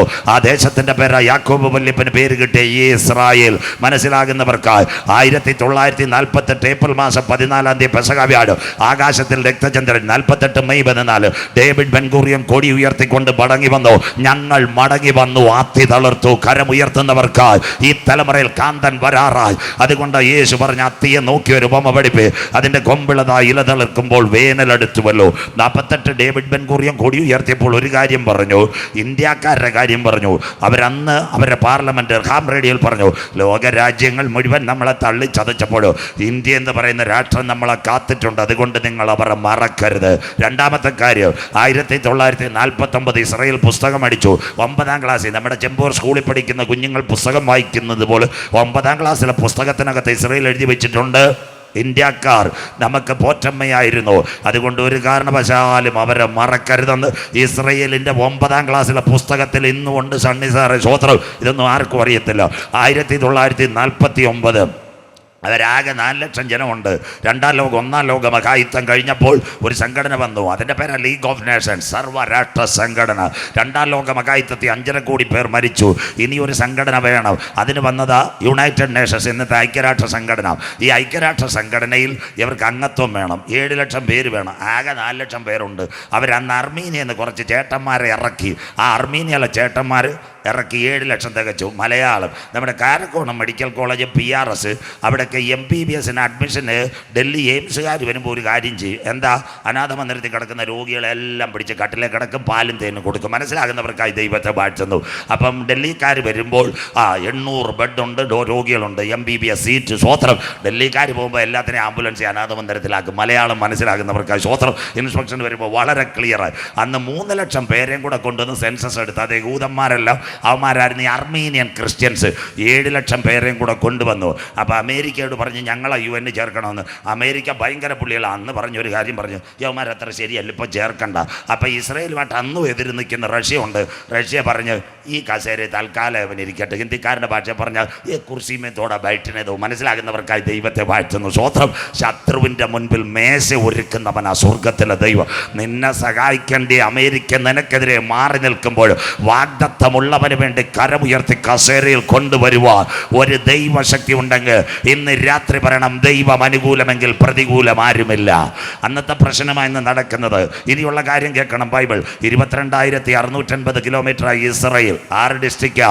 അതിൻ്റെ പേര് ആഷ്കലോൺ, 1 അഷ്തോദ്. അത് കഴിഞ്ഞിട്ട് വരുമ്പോൾ ടെല്ലവീവ്, ജെറുസലേം, അത് കഴിഞ്ഞ് ഡിമോണ, അത് കഴിഞ്ഞ് യാഫ. 6 ഡിസ്ട്രിക്റ്റുകൾ. അതിൻ്റെ അപ്പുറത്ത് വേറൊരു സ്ഥലമുണ്ട് മതിൽ കഴിഞ്ഞാൽ. 6,750 കിലോമീറ്റർ. അതിൻ്റെ പേരാ പലസ്തീൻ. അതിനകത്ത് സ്ഥലമുണ്ട്. അതിൻ്റെ പേര് റമല്ല, ഏറ്റവും നിർണായകമായ സ്ഥലം. അതിനോട് ചേർന്ന് വെസ്റ്റ് ബാങ്ക്. അതിൻ്റെ ഇപ്പുറത്ത് ഒറ്റ നടുക്കൊരു സ്ഥലമുണ്ട്, 671 കിലോമീറ്റർ. അതിൻ്റെ പേര് കിഴക്കൻ ജെറുസലേം. ഈ അടിയെല്ലാം ചെല്ലാൻ പോകുന്നത് അവിടെ. അതിനോട് ഇപ്പുറത്ത് മെഡിറ്ററേനിയൻ കടലിൽ ഒരു സ്ഥലമുണ്ട്, 371 കിലോമീറ്റർ. അതിൻ്റെ പേര് ഗാസ സ്ട്രിപ്പ്. 6,750 കിലോമീറ്റർ പാലസ്തീന് കൊടുത്തപ്പോൾ അന്നത്തെ യുണൈറ്റഡ് നേഷൻസ് പറഞ്ഞു, നിങ്ങൾക്കൊരു രാജ്യവും തരാം, എയർപോർട്ടും തരാം, പാർലമെൻറ്റും തരാം. അന്ന് പലസ്തീൻകാർ പറഞ്ഞു, ഇസ്രയേൽ മൊത്തം ഞങ്ങൾക്ക് വേണമെന്ന്. സ്വോത്രം. ദാ കിടക്കുന്ന കാര്യം. അന്ന് 6,750 കുറ്റിയും കമ്പും വേലി അടിച്ച് ഒരു പാർലമെൻറ്റും എയർപോർട്ടും ആയിരുന്നേ നല്ലതായിരുന്നു. സ്വോത്രം. അതുകൊണ്ട് രാജ്യം കിട്ടിയില്ല, പ്രൊവിൻസ് കിട്ടി. 1957 ഒന്നാമതൊരു യുദ്ധം ആരംഭിച്ചു. ആദ്യത്തെ ദിവസങ്ങൾ തന്നെ ആക്രമണം. അതിൽ നിന്ന് രക്ഷപ്പെട്ടു. 1967 6 ദിന അറബ് ഇസ്രയേൽ വാർ. ഇതാ അന്ത്യദിന പ്രശ്നം. ഈ 671 കിഴക്കൻ ജെറുസലേം ആര് പിടിച്ചെന്നറിയാമോ? ഇസ്രയേൽ പിടിച്ചു. അതാ ഈ അന്തിമ ദിനം ജെറുസലേം അവരുടെ കയ്യിലേക്ക്. 1973 യോം കിപ്പർ വാർ. ആദ്യമൊക്കെ പലസ്തീനിൽ നല്ല ഭരണാധികാരികൾ, ഇന്ത്യയുമായി ചേർന്ന് നിന്നൊരു ഭരണാധികാരി ഉണ്ടായിരുന്നു. ആ ഭരണാധികാരിയുടെ പേരായിരുന്നു യാസർ അറാഫത്ത്. നല്ല ഭരണാധികാരി. 1980 കഴിഞ്ഞപ്പോൾ ഇറാൻ 3 രാജ്യങ്ങളെ കയ്യിലെടുക്കാൻ തുടങ്ങി. 1 പലസ്തീൻ, 2 യമൻ, 3 സിറിയ. അത് കഴിഞ്ഞ് ലെബനോൺ. ഇവിടമെല്ലാം ഇറാൻ പിടിച്ചു. ഇറാൻ്റെ നേതൃത്വത്തിൽ തീവ്രവാദി ഗ്രൂപ്പുകൾ, പോരാളികൾ. പണ്ട് ഇറാനിലൊരു ചക്രവർത്തി ഉണ്ടായിരുന്നു. ആ ചക്രവർത്തിയുടെ പേര് ഹാമാൻ. അതിൻ്റെ കെയറോഫില ആ എച്ച് വരുന്നത് 1 ഹിസ്ബുള്ള ലെബനോൻ, 2 യമനിലെ ഹൂത്തി വിമതർ, അത് കഴിഞ്ഞ് പലസ്തീനിലെ ഹമാസ്. ഈ പലസ്തീനിൽ നല്ല ഭരണമായിരുന്നു. ഇന്ത്യയായിട്ട് ലോകരാജ്യങ്ങൾ ചേർന്ന് എല്ലാ അറബ് രാജ്യങ്ങളും സഹായിച്ചപ്പോൾ പെതിയെ യാസർ അറാഫത്തിനെ തട്ടിക്കൊണ്ട് ഹമാസ് പോരാളികൾ പലസ്തീനിലും ഗാസ അവരുടെ കയ്യിലായി. അതിനാസ്പദമായി പെതിയെ ആക്രമണങ്ങൾ തുടങ്ങി. എവിടെ തുടങ്ങിയെന്നറിയാമോ? 1975 ഒന്നാമത്തെ ആക്രമണം ലെബനോനുമായിട്ട് തുടങ്ങി. അല്പസാധ്യതയുണ്ടായിരുന്നു. 80 കഴിഞ്ഞപ്പോൾ ഹമാസ് പോരാളികളുടെ കയ്യിലേക്ക് കാര്യങ്ങൾ മാറി മറിഞ്ഞു വന്നു. അങ്ങനെയെങ്കിൽ ഇന്ന് നമ്മുടെ കൺവെൻഷൻ ഇവിടെ നടക്കുമ്പോൾ 1992 വരെ ഇന്ത്യ പോലും ഇസ്രയേലിനെ അംഗീകരിച്ചില്ല. 92 ആദ്യമായിട്ട് സുബ്രഹ്മണ്യം സ്വാമി എന്ന് പറയുന്ന ഒരു നേതാവിൻ്റെ വീട്ടിൽ നമ്മുടെ കൺവെൻഷന് മേശ പോലെ ഒരു മേശയും കസേരയായിരുന്നു. 92 ഇസ്രയേലും ഇന്ത്യയും. ബാക്കിയൊക്കെ നാളെ പറഞ്ഞുതരാം. സ്വോത്രം. അവിടം വരെ എത്തിയിരുന്നു. 1980 ശേഷം ഹമാസ് പച്ച പിടിച്ചു. പെതിയെ അവർ പറഞ്ഞൊരു കാര്യമുണ്ട്, ഇസ്രയേൽ എന്ന് പറയുന്ന രാഷ്ട്രം ഇല്ലാതാക്കണം. ചെറിയ ചെറിയ അക്രമങ്ങൾ മുൻപോട്ട് പോയി. അതിനാസ്പദമായി കഴിഞ്ഞ ഒക്ടോബർ മാസം 7-ാം തീയതി ശക്തമായ ഒരു ആക്രമണം, അന്തിമ ദിനത്തിൻ്റെ ചാലുകൾ അത് തുടങ്ങിക്കഴിഞ്ഞു. അതാ നമ്മുടെ കൺവെൻഷൻ ഇവിടെ നടക്കുമ്പോൾ 1 വർഷവും 2 മാസവും പിന്നിടുന്നു. ഇത് അവസാനിക്കുന്നില്ല. ഗർഭിണിക്ക് പ്രസവ വേദന വരുന്നത് പോലെ അന്ത്യദിനത്തിൻ്റെ ആരംഭം. എന്താ ഇസ്രയേൽ ഹമാസ് മഹാസംഘട്ടനം. ഇനി എല്ലാവരും മനസ്സിലാക്കണം, ഇത് 2 ഭാഗങ്ങളാണ്. എല്ലാവരും കേട്ടോണം. 374 കിലോമീറ്റർ എന്നത്തെ ഗാസ സ്ട്രിപ്പ് ബൈബിൾ ക്ലിയർ ആക്കി തരാം. അതിനനുസരിച്ച് 22,680 കിലോമീറ്റർ ഇസ്രയേൽ. നമ്മുടെ ഈ പാറശാല, എല്ലാവരും കേൾക്കണേ, പാറശാലയിൽ നിന്ന് നേരെ വരാം. ഇവിടുത്തെ കാരക്കോണം കൊടവിളാകം കയറാം, അത് കഴിഞ്ഞ് നെടുവാൻപിള്ള കയറാം, അത് കഴിഞ്ഞ് അടുത്ത സ്ഥലം നമ്മുടെ കാരക്കോണം എത്തുന്നതിന് വിട്ട് കന്നുമാമൂട്, അത് കഴിഞ്ഞ് പുലിയൂർ ശാല, അത് കഴിഞ്ഞിട്ട് ഇങ്ങോട്ട് വരുമ്പോൾ പനച്ചിമൂട്. ഒരു ഭാഗം കേരളവും മറുഭാഗം തമിഴ്നാട്. അതുപോലെ ഇസ്രയേലിൻ്റെ 4 ബോർഡറുണ്ട്. 1 അഷ്കലോൻ, 2 അഷ്തോദ്, 3 ലൂദ്. അത് കഴിഞ്ഞിട്ട് ഇപ്പുറത്ത് വരുമ്പോൾ എക്രോൻ ആ ഗാസയുടെ തുടക്കം. ആഷ്കലോൻ, അഷ്തോദ്, ലൂദ്, കിരിയാത് ഗട്ട്. ഇത് 4 ബോർഡറാണ്. കൊടവിളാകം, അത് കഴിഞ്ഞിട്ട് നമ്മുടെ കന്നുമാമൂട്, നെടുവാൻപിള്ള കാരക്കോണം പോലെ. അത് കഴിഞ്ഞിട്ട് അപ്പുറത്തോട്ട് കയറുന്ന ഗാസയുടെ 1 എക്രോൻ, അത് കഴിഞ്ഞിട്ട് 2 സഗർ, അത് കഴിഞ്ഞിട്ട് കാന്യൂനിസ്, അത് കഴിഞ്ഞ് 4-മത്തത് റാഫ. ഇത് ഇത്രയും സംഭവങ്ങൾ പോകുന്നു. അങ്ങനെയെങ്കിൽ നമ്മുടെ ബൈബിളുണ്ടോ, തീക്കൊള്ളി കൊത്തുന്ന സോദോമിൻ്റെയും ഗോമറയുടെയും മേൽ ഞാൻ ഒരു ന്യായവിധി നടത്തിയോലെ, ഇസ്രായേൽ ജനത്തിൻ്റെ ഇടയിൽ ഞാൻ ഒരു ന്യായവിധി നടത്തി. 110 രാജ്യങ്ങൾ നിങ്ങളെ ഞാൻ കൊണ്ടുവന്നു. പാലും തേനും ഒഴുകുന്ന കനാൻ ദേശം നിങ്ങളുടെ കയ്യിൽ തന്നു. സ്വന്തമായിട്ട് രാഷ്ട്രം, കണ്ടുപിടുത്തം, ടെക്നോളജി എല്ലാം തന്നിട്ട് എൻ്റെ വാക്ക് നിങ്ങൾ കേട്ടിട്ടില്ലെങ്കിൽ ഇസ്രായേലേ, ഇത് നിന്നോട് ഞാൻ ചെയ്യാൻ പോകുന്നത് കൊണ്ട് നിന്റെ ദൈവത്തെ എതിരേൽപ്പാൻ ഒരുങ്ങിക്കൊള്ളുക. അതിൻ്റെ ഈറ്റുനോവിൻ്റെ ആരംഭമാണ് കഴിഞ്ഞ ദിവസം തുടങ്ങിയത്. ഇനി പടപട വാക്യങ്ങൾ. ആമോസിൻ്റെ പ്രവചനം 2-ാം അധ്യായം 5-ാമത്തെ വാക്യം. ഒക്ടോബർ മാസം 7. എല്ലാവരും ബൈബിൾ എടുക്കണം. ഈ കുഞ്ഞു വായിക്കുന്നത് നമുക്ക് 3 ദിവസമേ ഉള്ളൂ. വളരെ കൃത്യമായിട്ട് പഠിച്ചോട്ടെ ഇറങ്ങാവും. കുഞ്ഞു വായിച്ചോട്ടെ. ആമോസ് 2. ഞാൻ യഹൂദയിൽ ഒരു തീ അയക്കും, അത് യെരൂശലേമിനെ അരമനകളെ ദഹിപ്പിച്ചു കളയും. ഇതാ ഒക്ടോബർ മാസം 7-ാം തീയതി ചരിത്രത്തിൽ ആദ്യമായി ഹമാസ് പോരാളികൾ യെരൂശലേമിനകത്തൊരു തീ അയക്കും. യഹൂദയ്ക്കകത്തും ആ തീ കത്തും. അരമനകളെ കത്തിച്ച് കളയും. ഒക്ടോബർ 7 നിങ്ങളുടെ മൊബൈലിലും ടെലിവിഷനിലും കിടപ്പുണ്ട്. ഹമാസിൻ്റെ പോരാളികൾ കയറി. ഇവിടെയാണ് ഈ പെന്തിക്കോസുകാർ കേൾക്കേണ്ടത്. ഇത് ഹമാസ് മാത്രമല്ല, ഹമാസിനെ കൊണ്ട് ഇത് ചെയ്യാൻ പറ്റത്തില്ല. ഇതിനകത്ത് ഇറാനുണ്ട്, ഇതിനകത്ത് ലെബനോനുണ്ട്, ഇതിനകത്ത് സിറിയ ഉണ്ട്, ഇതിനകത്ത് അഫ്ഗാനിസ്ഥാനുണ്ട്, ഇതിനകത്ത് തുർക്കി ഉണ്ട്. അതുകൊണ്ടാണ് ഇസ്രയേലിലെ പ്രധാനമന്ത്രി പറഞ്ഞു, വി ആർ അറ്റ് വാർ, ഞങ്ങൾ യുദ്ധത്തിൽ. ഒക്ടോബർ 7 പട്ടാപ്പകൽ കയറിയിലെ ഹമാസിൻ്റെ പോരാളികൾ 1450-ൽ പരം പേരെയാ പച്ചാപ്പകൽ കശാപ്പ് ചെയ്തത്. എന്താ മനസ്സിലാക്കുന്നത്? ഹമാസ് കത്തിയേറും കത്തിക്കുത്തുള്ളൂ. പക്ഷേ നിങ്ങൾ ടെലിവിഷൻ കണ്ട ഒരു കാര്യമുണ്ട്, വണ്ടിക്കകത്ത് കെട്ടിവലിച്ച് പെൺപിള്ളാരുടെ തലയറക്കുന്നത് IS സ്വോത്രം. ഇതെല്ലാം നെതന്യാഹുവിന് അറിയാം, അല്ലാതെ ഹമാസ് ഒരിക്കലും അത് ചെയ്യത്തില്ല. വണ്ടിക്കകത്ത് പെൺപിള്ളാരെ പാടുന്നവരുടെ തലയും എല്ലാം അറത്തു മാറ്റുന്നത് നിങ്ങൾ കണ്ടെങ്കിൽ ഒക്ടോബർ 7 മുതൽ ആദ്യം യഹൂദ യെരൂശലേമിൻ്റെ ടെല്ലവീവിൽ വരെ, ജെറുസലേമിൽ വരെ ആകാശത്ത് നിന്ന് പടപട ഡ്രോണുകളും മിസൈലും 1450 പേർ പടപട രാവിലെ മരിക്കപ്പെട്ടു. ഞാൻ യഹൂദയ്ക്കകത്തൊരു തീ അയക്കും, യെരൂശലേമിൻ്റെ അരമനകളെ ദഹിപ്പിച്ചു കളയും. അതാ ഈറ്റുനോവിൻ്റെ ആരംഭം. പുറ എഴുന്നേറ്റ് വരുന്നു ട്രംപ്, മെലോൺ മസ്ക്. ഇതെല്ലാം പറഞ്ഞു തരാം. അങ്ങനെയെങ്കിൽ ബൈബിളിനകത്തുണ്ടോ ഗാസ ഇസ്രയേൽ സംഘടന? എല്ലാം നമ്മുടെ ബൈബിളിലുണ്ട്. 1-ാമത്തെ സംഘടന വായിക്കാം. ആമോസിൻ്റെ പ്രവചനം 1:6-7 വാക്യങ്ങൾ എല്ലാം ബൈബിൾ എടുത്തോണം. മോള് വായിച്ചിട്ട് ആമോസ് 1:6-7 വായിക്കാം. യഹോവ ഇപ്രകാരം അരുളി ചെയ്യുന്നു. എല്ലാം ക്ലിയർ കട്ട് പ്രവചനം. യഹോവ ഇപ്രകാരം അരുളി ചെയ്യുന്നു. വായിക്കാം. ഗസയുടെ 3-4 അതിക്രമ നിമിത്തം.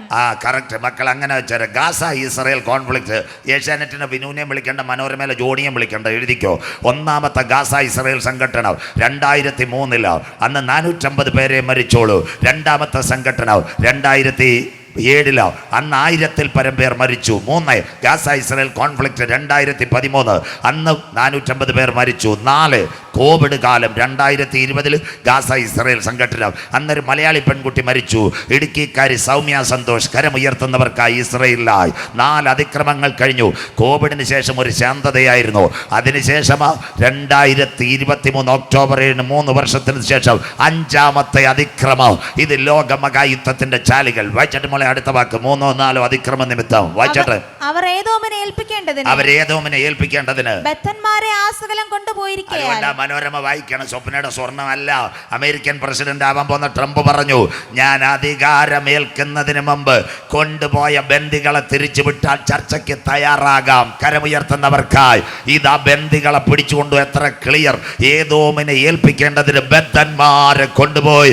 ഇസ്മായേൽ കൂടാരം ബന്ദികളെ കൊണ്ടുപോകും. സ്വോത്രം. അതുകൊണ്ട് ട്രംപ് കഴിഞ്ഞ ദിവസവും പറഞ്ഞു, ലെബനോനെ ഒതുക്കിയതുപോലെ ഞാൻ പ്രശ്നം അവസാനിപ്പിക്കാം. ആദ്യം ബന്ദികളെ വിട്ടുകൊടുക്കാൻ ഇനി ഒരു 22 ദിവസം പോലുമില്ല, 18 ദിവസം. എത്ര ക്ലിയർ! ഇതുവരെ ഹമാസിന്റെ കസ്റ്റഡിയിൽ ബന്ദികൾ കിടക്കുന്നു. വിട്ടുകൊടുക്കാൻ സമാനം വരും. അടുത്ത വാക്ക് വായിച്ചട്ടെ. ഞാൻ ശിക്ഷ മടക്കി കളയില്ല. 1 വർഷവും 2 മാസമായി അമ്മാമ അടി നടക്കുക. ശിക്ഷ മടക്കി കളയില്ല. അടുത്തത്, ഞാൻ ഗസയുടെ മതിലിനകത്തൊരു തീ അയക്കും. കിടക്കുന്ന ഗസയുടെ മതിലിനകത്തൊരു തീ അയക്കും. മനോരമ നെല്ല് മക്കള്, മനോരമ, ഏഷ്യാനെറ്റ് സകല മാധ്യമങ്ങളും കണ്ടില്ലേ? ഗാസ തീഗോളം. കരമുയർത്തുന്നവർക്കായി എത്ര ദിവസത്തെ പത്രവാർത്ത! ഇന്ന് രാത്രി, ഇന്ന് ഈരാലുമൂട് കള്ളിമൂട് പ്രസംഗിക്കുന്നവൻ മാറും, പ്രവാചകൻ വീഴും, ഉപദേശി പട്ടുപോകും. എന്നാൽ ഞങ്ങളുടെ ബൈബിളിലെ പ്രവചനങ്ങൾക്ക് യാതൊരു മാറ്റവുമില്ല. ഇന്ത്യ പെന്തക്കോസ്ത് ദൈവസഭ കള്ളിമൂട് ഈരാലുമൂട് വായിക്കുന്നവൻ ഭാഗ്യവാൻ, വായിച്ച് കേൾപ്പിക്കുന്നവൻ ഭാഗ്യവാൻ, പ്രമാണിക്കുന്നവൻ ഭാഗ്യവാൻ. ഇസ്രയേൽ എന്ന രാഷ്ട്രം വരുന്നതിന് മുമ്പ് 373 കിലോമീറ്റർ ഗാസ വരുന്നതിന് മുമ്പ് ഞങ്ങളുടെ ബൈബിളിനകത്തെഴുതി ഗാസ നിന്ന് കത്തു. ഇതൊരു അന്ത്യകാലത്തിന്റെ സംഭവം. മനസ്സിലാകുന്നവർക്കായി ദൈവത്തെ വാഴ്ത്തുന്നു. സ്വോത്രം. അടുത്ത വാക്ക് വായിച്ചിട്ട് മോളെ. അതിന്റെ അരമനകളെ ദഹിപ്പിച്ചു കളയും. ഇതാ നിങ്ങൾ കണ്ട ഗാസയിലെ നഴ്സറി, ആശുപത്രി, അൽ ജസീറയുടെ ടെലിവിഷൻ സകലതിനെ കത്തിച്ചു കളയും. സ്വോത്രം. ഇസ്രായേൽ ഗാസ കഴിഞ്ഞ ഒക്ടോബർ 7. അടുത്ത വാക്ക് കൂടെ മോൾ വായിച്ചട്ടെ. അതിന്റെ അരമനകളെ ദഹിപ്പിച്ചോളെ. അടുത്ത വാക്ക്, ഞാൻ അസ്തോദിൽ നിന്ന് നിവാസിയെയും അസ്കലോനിൽ നിന്ന് ചെങ്കോൽ പിടിക്കുന്നവരെയും ഛേദിച്ചു കളയും. എത്ര ക്ലിയർ! ഒക്ടോബർ മാസം 7-ാം തീയതി. എല്ലാവരും കേൾക്കണ സമയം, നല്ല കറക്റ്റ് സമയം ഇവിടെ തന്നിട്ടുണ്ട്. അജിപ്പാസ് അത് കൺക്ലൂഡ് ചെയ്ത് സണ്ണിച്ചതിന് അത് ക്ലിയർ തന്നുകൊണ്ട് പറയാം. ഒക്ടോബർ മാസം 7-ാം തീയതി യഹൂദൻ അതിനവധി പെരുന്നാളുണ്ട്. പെസഹ പെരുന്നാൾ, പെന്തക്കോസ് പെരുന്നാൾ, കൂടാര പെരുന്നാൾ. യഹൂദന്റെ അനുഗ്രഹിക്കപ്പെട്ട ഒരു പെരുന്നാൾ സൂക്കോത്ത് പെരുന്നാൾ, സിംജത്തോറ. അന്ന് ഈ ഗാസ ഇസ്രായേലിന്റെ അതിർത്തിയിലെ ഗേറ്റുണ്ട്. എക്രോൺ കഴിഞ്ഞ് വരുന്ന അഷ്കലോണിനോട് ചേർന്ന് അവിടെ 400 പട്ടാളക്കാരുണ്ട്. മനസ്സിലാകുന്നവർക്കായി കളിക്കാവിളിയിൽ പോലീസുകാർ നിൽക്കുന്ന പോലെ നിൽക്കുക. പക്ഷേ യഹൂദന്റെ അനുഗ്രഹിക്കപ്പെട്ട സിംജത്തോറ 360 പേര് ലീവ് എടുത്ത് സമയം തക്കത്തിൽ ഉപയോഗിക്കുക. 40 എണ്ണേ ഉള്ളായിരുന്നു. അന്ന് പ്രഭാതത്തിൽ ഹമാസിന്റെ പോരാളികൾ കയറിയത് അഷ്കലോൺ ശൂന്യമാകും. സകല എണ്ണത്തിലെ പട്ടാപ്പകൽ. അസ്തോദിൽ നിന്ന് നിവാസി. അതാമ്മ മലയാളി പെങ്കൊച്ചുങ്ങൾ അപ്പച്ചനെ അമ്മയും കെട്ടിപ്പിടിച്ച് എല്ലാത്തിനും കൂടെ ആംബുലൻസിലാക്കി പടപട യാത്രയായി. മനസ്സിലാകുന്നവർക്കായി എത്ര ക്ലിയർ ബൈബിൾ പ്രവചനം! അസ്തോദിൽ നിന്ന് നിവാസിയും അഷ്കലോനിൽ നിന്ന് ചെങ്കോൽ പിടിക്കുന്ന 40 പട്ടാളക്കാരെ ഇസ്രായേലിനെ കൊന്നുകളഞ്ഞു. ചെങ്കോൽ പിടിച്ച സകല സൈന്യക്കാരെയും കൊന്നുകളഞ്ഞു. ജനമോടി. ദ ഫസ്റ്റ് പ്രവചനം, 1-ാമത്തെ പ്രവചനം. വൈക്കാൻ പോളെ 2-ാമത്തെ പ്രവചനം യിരെമ്യാ പ്രവചനം 47:5-6-7. നിങ്ങളുടെ പത്രവാർത്ത എല്ലാം ബൈബിളുണ്ട്. യിരെമ്യാ പ്രവചനം 47:5-6-7. കുഞ്ഞു വായിച്ചു. ഗസയ്ക്ക് കഷണ്ടി വന്നിരിക്കുന്നു. പെന്തിക്കോസുകാരെ ഇതെല്ലാം കേൾക്കണം. ഗാസയ്ക്ക് കഷണ്ടി എന്ന് പറഞ്ഞാൽ നമ്മുടെ ചെമ്പൂരിൽ നിന്ന് കുറച്ച് ബാർബർമാരെ കൊണ്ടുപോയി ഗാസയുടെ മുടിപട്ടി എന്നല്ല, എല്ലാ ലീഡർമാരെയും കൊല്ലും. അതാ ഹമാസിന്റെ ലീഡർമാരെ മൊത്തം കൊന്നില്ലേ? യാഗിയ സിൻവാർ, ഇസ്മായിൽ ഖനിയ, ഇനി ഒരുത്തനെയും കൂടെ ഉണ്ട്, ഖാലിദ് മിഷൽ. അവനെയും കൂടെ നോക്കിയിരിക്കുക. സ്വോത്രം. 1 2 3. പണ്ട് ഇടുക്കി മണിയാശാൻ പറഞ്ഞ പോലെ എല്ലാ വിക്കറ്റും വീഴ്ത്തും. മനസ്സിലാകുന്നവർക്കായി ദൈവത്തെ വാഴ്ത്തുന്നു. വാൾ ഉറയിലിടത്തില്ല. മനസ്സിലാകുന്നവർക്കായി. അതുകൊണ്ടല്ലയോ ഇസ്മായിൽ ഖനിയെ തട്ടി, യാഗിയ സൻവറിനെ തട്ടി. The top militants of Gaza killed by Israel. മനസ്സിലാകുന്നവർക്കായി സ്വോത്രം. ഒരൊത്തുതീർപ്പുമില്ല. അതുകൊണ്ടാണ് ബെഞ്ചമിൻ അതിനെ പറഞ്ഞു വി ആർ അറ്റ് വാർ. അതിനകത്ത് ബൈബിളിലൊരു ഭാഗമുണ്ട്. ആമോസ്, നീ പാതാളത്തിൽ പോയി തുരങ്കത്തിൽ ഇരുന്നാലും അവൻ്റെ കരം അഥവാ നിന്റെ വാൾ അവനെ തേടി വരുമെന്ന്. സ്വോത്രം. യഗിയാസിന്മാർ അവിടെ പാതാളത്തിൽ ഇരുന്നതാ വെള്ളവും കുടിച്ച്. ആ സമയത്താ മനസ്സിലായില്ലയോ? Drone drone drone. സ്വോത്രം. തട്ടിക്കളഞ്ഞ് ദണ്ട് top militant of Hamas be killed. അതുകൊണ്ട് ഖത്തറിലെ ഷേഖിൻ്റെ കൂടെ ലൈവ് പോയാലും കുഴപ്പമില്ല. ഖത്തറിൻ്റെ ഷേഖിൻ്റെ കൂടെ ഇസ്രായേലിലെ പ്രധാനമന്ത്രി പറഞ്ഞ് പെട്ടെന്ന് അവരെ വീട്ടിലെ നിന്റെ മണ്ടയ്ക്കും അടി കിട്ടുമെന്ന്. മനസ്സിലാകുന്നവർക്കായി ദൈവത്തെ വാഴ്ത്തുന്നു. ഖത്തറിലെ ഷേഖ് പറഞ്ഞു 38 വർഷം ബെഥസ്ദ കുളക്കടവിൽ കടന്നവർ പെട്ടിയും കിടക്കെ എടുത്തുകൊണ്ട് ഓടിപ്പോയി. മനസ്സിലാകുന്നവർക്കായി സ്വോത്രം. ഇതെല്ലാം അന്ത്യകാലമാ മക്കളെ. ഇതൊക്കെ പത്രം വായിക്കണം. ഗസയ്ക്ക് കഷണ്ടി വന്നിരിക്കുന്നു. അടുത്ത വാക്ക് വായിച്ചട്ടെ. അവരുടെ താഴ്വരയിലെ ശേഷിപ്പായ അസ്കലോൻ മുടിഞ്ഞു പോയി. ഇപ്പം മലയാളികളെ കൊണ്ടുപോയി ആടുപാമ്പും പന്നിപാമ്പും കോട്ടുപാമ്പും ആക്കി. സ്വോത്രം. ഇസ്രായേൽ പറഞ്ഞ അഷ്കലോനിലെ വീടെല്ലാം കാലിയാക്കിയേക്കാൻ, അവരെല്ലാം ടൗണിൽ കൊണ്ടുവരാൻ ടെല്ലവയും. അവർക്ക് ഇനിയും പേടി, പണ്ടത്തെ പോലെ അടി വരും. അതുകൊണ്ട് നമ്മുടെ കളിക്കാവിളയുടെ ചെക്ക് പോസ്റ്റ് ഇപ്പുറത്തോട്ട് വരുന്ന വെള്ളരുടെ പനച്ചുമൂട് ഒഴിപ്പിക്കുന്നത് പോലെ അഷ്കലോനിനകത്ത് ഒരു പണിയില്ല. ഇന്നെല്ലാം ഫാമാക്കി, നല്ല പശുക്കളുടെ അതിൻ്റെ ഫാമാക്കി. അതുകൊണ്ട് മലയാളി ഫാർമർമാർ പശു നോക്കാനായിട്ട് അവിടെ വേണമെന്ന് പത്രത്തിൽ കാണുന്നത്. ബാക്കി എല്ലാത്തിനെയും കൊണ്ടുപോയി മക്കളെ. അന്ത്യകാല സംഭവം. അടുത്ത വാക്ക് മോളി വായിച്ചാട്ടെ. എത്രത്തോളം നീ നിന്നെ തന്നെ മുറിവേൽപ്പിക്കും. ഇസ്രായേലിൽ നീ എത്രത്തോളം സ്വാതന്ത്ര്യത്തിന് ശേഷം അവൻ്റെ ജീവിതത്തിൽ കിട്ടിയ ഏറ്റവും വലിയ അടിയായത് എല്ലാവരും മനസ്സിലാക്കണം. തഴച്ചു വളരുന്ന ഇസ്രായേലിന് കിട്ടിയ അടി. അടുത്ത വാക്ക് വായിച്ചാട്ടെ. അയ്യോ യഹോവയുടെ വാളേ, അയ്യോ യഹോവയുടെ വാളേ, നീ എത്രത്തോളം വിശ്രമിക്കാതെ ആ ട്രംപ് വരുന്നുണ്ട്, ഒരു സമാധാനം വരും. അതുകൊണ്ട് തോട്ടമൊന്നും ആരും എഴുതി വെക്കരുത്, ഒരു ശാന്തത വരാൻ പോവുക. സ്വോത്രം.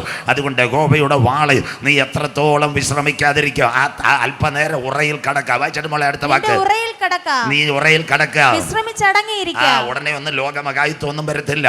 അതുകൊണ്ട് പെന്തിക്കോസാർ ചെമ്പൂര് തോട്ടമൊന്നും വിറ്റേക്കരുത്. കുടപ്പനമുട്ടി റബ്ബറിന് വില കൂടാൻ പോകും. 200-ന് മേലെ അമ്മമ്മ വിട്ട് കാശ് മേടിക്കരുത്. സ്വോത്രം. അതുകൊണ്ട് കർത്താവ് വരണമെങ്കിൽ സണ്ണി പാസ്റ്റർ പറഞ്ഞാലും സജു പാസ്റ്റർ പറഞ്ഞാലും കർത്താവ് വരത്തില്ല. കർത്താവ് വരുന്നതിന് 3 കാര്യം നടക്കണം. ഒന്ന്, രാജ്യത്തിൻ്റെ സുവിശേഷം ഭൂതലത്തിലൊക്കെയും സകല ജാതികൾക്ക് സാക്ഷ്യമായി പ്രസംഗിക്കപ്പെടണം.